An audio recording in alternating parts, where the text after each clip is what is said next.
Jacques Ribaldi dit Jacques le notaire, en souvenir des études de droit très réelles qu'il avait faites. Il est vraiment criblé. Voici Alban.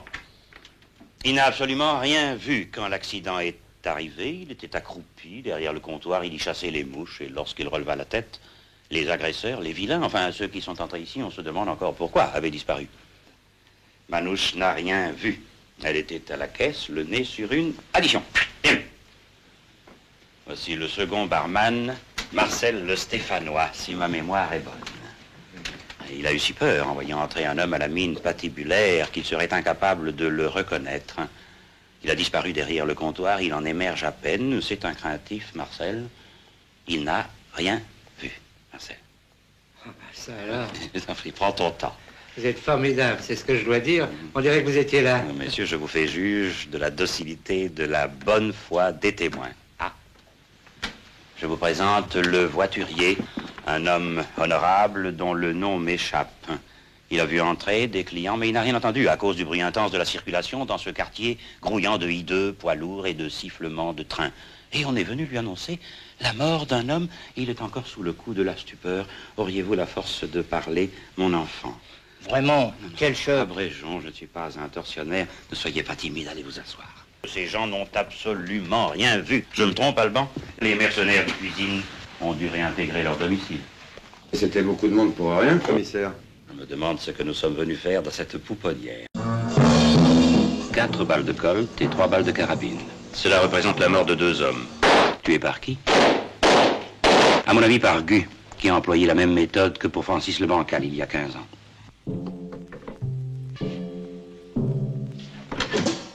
Regardez ce type. Il est plus dangereux que jamais. Le deuxième souffle, film de Jean-Pierre Melville avec Lino Ventura. C'est l'occasion de commencer par parler de José Giovanni. José Giovanni, c'est un nom qui nous ramène tout de suite au plus grand film policier que le cinéma français ait produit jusque vers la fin des années 70. José Giovanni, c'était un personnage tout à fait particulier. J'ai eu la chance de le rencontrer pour une interview il y a bien longtemps. José Giovanni, c'était un voyou, un gangster, au sens propre du terme. Il a eu une jeunesse pendant la guerre plutôt aventureuse, il n'a pas fréquenté les bonnes personnes, et comme toujours, ce genre d'histoire finissent mal, il s'est retrouvé en prison, il a été condamné à mort, mais il a été gracié en 1948. Il a tout de même fait 11 ans de prison. Et en sortant de prison, il a changé de vie, il s'est mis à écrire, et qui pouvait mieux que lui écrire des histoires de malfrats, de prisonniers. Et cela va donner naissance à quelques chefs-d'œuvre. Le premier roman que José Giovanni va écrire, c'est Le Trou. Il y raconte sa tentative d'évasion d'une prison qui malheureusement ne fonctionne pas. Et c'est Jacques Becker, le grand Jacques Becker, qui se saisit du livre et en fait un film qui est un classique du cinéma, Le Trou, tout simplement. Jean-Pierre Melville, bien sûr, s'intéresse lui aussi aux voyous. Il est même fasciné par les voyous. Et c'est à lui que revient l'opportunité d'adapter au cinéma Le Deuxième Souffle, qui est aussi un roman de José Giovanni, qui raconte d'ailleurs au début une histoire d'évasion, et le film est interprété par le grand Lino Ventura. Comme tous les tournages avec Jean-Pierre Melville, les choses ne se passent pas aussi simplement qu'elles pourraient. Jean-Pierre Melville, c'était un maniaque du détail. En même temps, on lui pardonne, il n'a fait que des chefs-d'œuvre. Il y a une scène lors de l'évasion de Gu, le personnage interprété par Lino Ventura, qui court après un train et il doit monter dedans.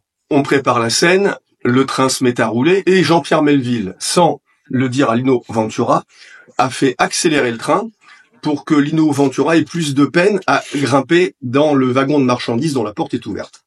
Évidemment, en voyant le film, on voit que Lino Ventura, qui était quand même un peu enveloppé, a un peu plus de peine à grimper dans le wagon, mais c'est ce qui donne aussi encore plus de vérité à la scène.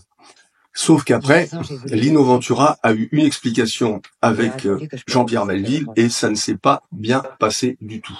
La preuve en est, c'est que 2 ans plus tard, lorsque les deux se retrouvent pour tourner L'Armée des Ombres, grand classique parmi les classiques, eh bien, la relation entre les deux est exécrable.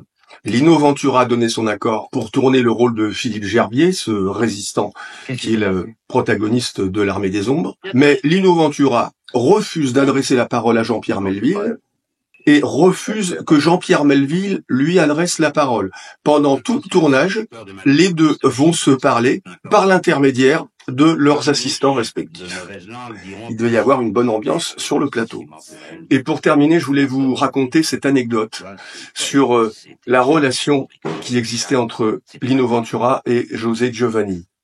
Lino Ventura avait une grande amitié pour José Giovanni. Et l'amitié pour Lino Ventura, c'était quelque chose de central dans sa vie. C'était un homme d'une grande droiture, qui avait des valeurs humaines très profondes.